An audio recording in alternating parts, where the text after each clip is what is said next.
Salut à tous, c'est Axel de testmobile.fr. On est à New York sur le stand, j'allais dire sur le stand de Samsung, mais on est aussi à l'événement de Samsung Unpacked 2013 où Samsung présente son Galaxy S4 que j'ai à gauche. On va rapidement jeter un œil finalement aux petites différences d'interface entre le S3 que j'ai à droite, qui tourne également sous Jelly Bean. Hop.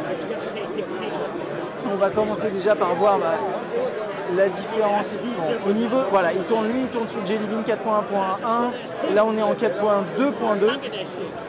Et pour commencer, je pense que vous avez vu une des modifications intéressantes, c'est tout ce qu'on a dans les paramètres avec la gestion par onglet sur le S4 et ici par liste un peu plus classique. Au niveau de l'accueil, bon, on a quelque chose de très similaire, hein, des pages d'accueil personnalisables. Là-dessus, il n'y a pas grand-chose à dire. Le dock en bas. Là, on a la barre de notification, le tiroir des notifications avec voilà, les contrôles en accès rapide. Et c'est un peu là, le même, c'est même les mêmes choses hein, sur l'un comme sur l'autre. On a juste ici ça qui permet, alors depuis Jelly Bean, c'est depuis Jelly Bean, ouais, depuis une mise à jour, il me semble, de Jelly Bean, d'accéder aux paramètres en accès rapide ici. Et normalement, si je ne me trompe pas, c'est quelque chose voilà, qu'on peut accéder à deux doigts comme ça. Donc ça, c'est une des nouveautés. Samsung a bien intégré la fonctionnalité proposée à la base par Google. Alors niveau réactivité, là sur la page d'accueil, j'ai l'impression que le S4 est un peu plus réactif, mais c'est peut-être aussi l'effet du fait que le S3 a un peu plus servi là, clairement. Donc, hop, on va jeter un œil au niveau de tout ce qui est proposition de numéro. Voilà, on a quelque chose de très très similaire, c'est même la même chose. Hop, on va aller dans les contacts, voilà. Donc, ça ressemble à ça. Pour moi, c'est exactement la même chose. Il y a eu quelques ajustements vite fait, mais au final, c'est très très similaire. Le multitâche, voilà, avec l'accès à Google Now, en accès rapidement. Là, vous voyez, vous avez les notifications qui restent affichées, alors que là, il était effacé. Vous ne pouvez pas vraiment les utiliser. Bon, pourquoi pas, pour moi, c'est un détail. Hop, ça, on a déjà vu. Voilà, les messages listés de cette façon-là. Puis ensuite, après, c'est par bulle. C'est à peu près la même chose. Au niveau du clavier, on a un clavier légèrement différent hein, sur le S3, on n'a pas la barre du dessus là ici, ça c'est plutôt sympa. Et un truc que j'ai pas essayé, voilà. Alors ça j'ai oublié de vous montrer dans la prise en main, je suis désolé, mais bon je complète avec celle-là, hein, c'est pas, vous m'en voudrez pas. C'est le système de multiview qui s'active en restant appuyé sur Back. Et on a le multiview qui s'affiche de cette façon-là. On peut ensuite déplacer les éléments et utiliser le multiview de cette façon-là. Donc ça, c'est assez pratique et sur un écran 5 pouces, je pense que ça a vraiment tout son sens. Au niveau des applications, ça, on l'enlève en faisant ça. Au niveau des applications, voilà, tiroir, c'est à peu près la même chose. On a les onglets en haut, on a le raccourci vers les applications téléchargées ici. Ça m'a l'air complètement ce qu'on avait avant, quoi. Au niveau de l'interface ici, on voit que ça a été légèrement adapté. On n'a pas par exemple le tiroir des notifications, il faut aller le chercher. Normalement voilà de cette façon-là. Donc ça permet d'utiliser vraiment l'écran 5 pouces de façon optimale et avec un peu plus de hauteur, hein, on le voit là. C'est plus pratique, c'est plus sympathique je trouve. On a toujours ce système d'onglets dans le calendrier avec un thème graphique légèrement modifié, mais en soi c'est à peu près la même chose. On va passer dans l'appareil photo ici. J'arrive à retrouver l'appareil photo ici. Alors, je vais essayer de vous le mettre comme ça, mais on a des interfaces vraiment différentes. Donc là, ici, avec les modes qui s'affichent de cette façon-là, voilà. Plutôt sympa, ça fait penser au Galaxy Camera, comme je le disais dans ma première vidéo. Et puis là, ici, on a cette interface-là TouchWiz qui a en fait été bien retravaillée et qui affiche, là, ici, sur le S4, toute la photo dans sa largeur. Et ça, c'est plutôt sympa. Là, on a les effets, là, c'est les différents filtres. Et quand on active le mode qui permet de prendre photo frontale et photo arrière, on a la possibilité d'activer également des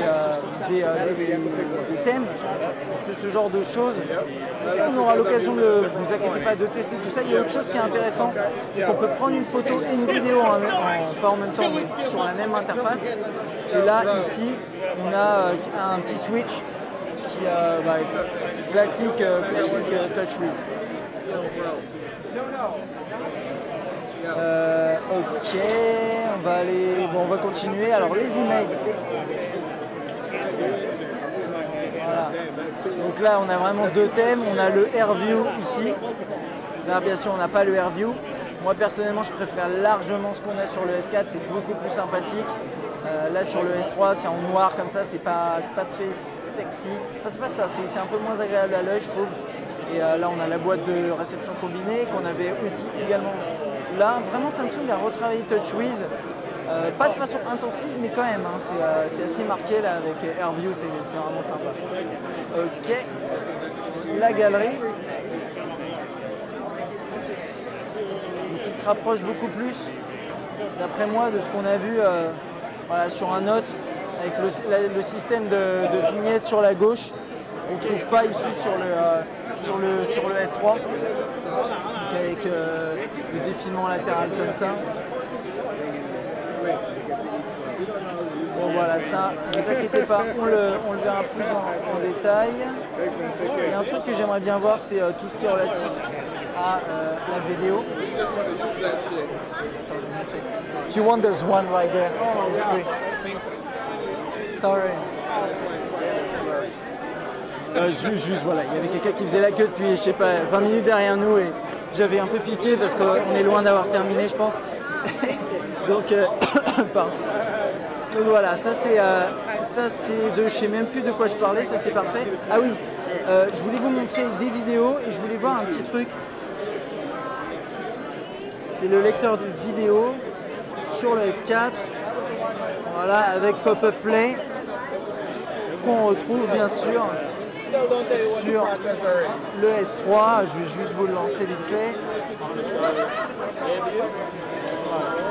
Alors sincèrement, là encore une fois, on est dans un show vraiment très bruyant. J'ai lancé une vidéo et le son m'a l'air extrêmement fort, mais vraiment fort. Je vais essayer de vous faire écouter ça, mais bon, c'est un petit peu compliqué, je pense. Mais voilà, l'interface a un peu changé pour l'édition vidéo et elle est quand même, je sais pas, ça a l'air assez sympa. Là, c'est le DLNA. On peut faire Share, Chapter Preview, Edit. Voilà, je pense avoir fait le tour là-dessus. Continuons. On a Group Play qui est une nouveauté qui permet de jouer différents éléments, que ce soit de la musique, des vidéos ou de jouer à des jeux dans des groupes que vous créez. Et ça, on n'a pas sur le S3. Je ne sais pas si ça arrivera à travers une mise à jour. Et au niveau du navigateur, alors j'ai pas internet sur le S3, je suis désolé, je vais juste vous montrer l'interface qui a légèrement changé. Voilà, là on voit bien sûr avec ce système là, ça prend vraiment moins de place. C'est très sympa, je trouve. Ici on retrouve les mêmes fonctionnalités, hein. Luminosité, desktop view qu'on a ici, affichage, bureau, au niveau des paramètres. On peut gérer la bande passante ici. Sur le S4, on peut gérer le contenu, voilà, tout ça qu'on a ici aussi, hein, de toute façon. Voilà.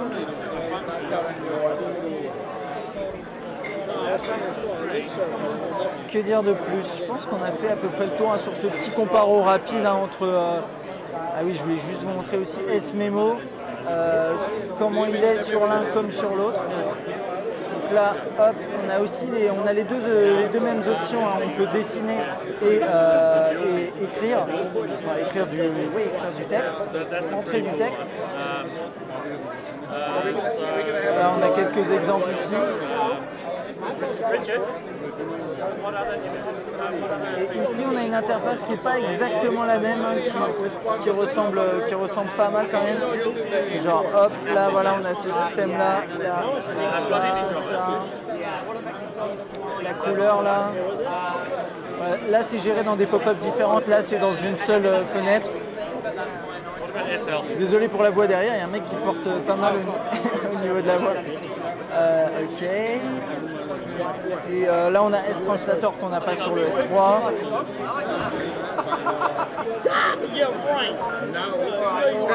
Au niveau de S-Voice, l'interface a été modifiée. Mais on ne va pas le tester, là c'est impossible avec le boucan qu'il y a autour de nous. Samsung Apps, les options ont changé. Et les icônes ont changé. Et sinon on a Photo Reader qui permet de photographier du texte et de transcrire en texte. Photographier du texte et oui, et le souscrire en texte qu'on peut exploiter. Et Story Album qui permet de créer des albums à partir de photos et je pense, est-ce qu'on peut mettre des vidéos aussi? Non. A priori, voilà, et là on a AirView qui fonctionne de cette façon-là.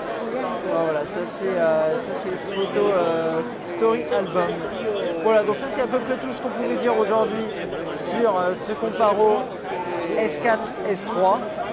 Deux appareils qui sont sensiblement différents mais qui se ressemblent beaucoup quand même au niveau de l'interface, c'est très très proche. Donc là on a parlé de l'interface. Si vous voulez voir le Comparo au niveau design, il y a une vidéo qui a été faite également et où on compare aussi avec le Note 2. À bientôt.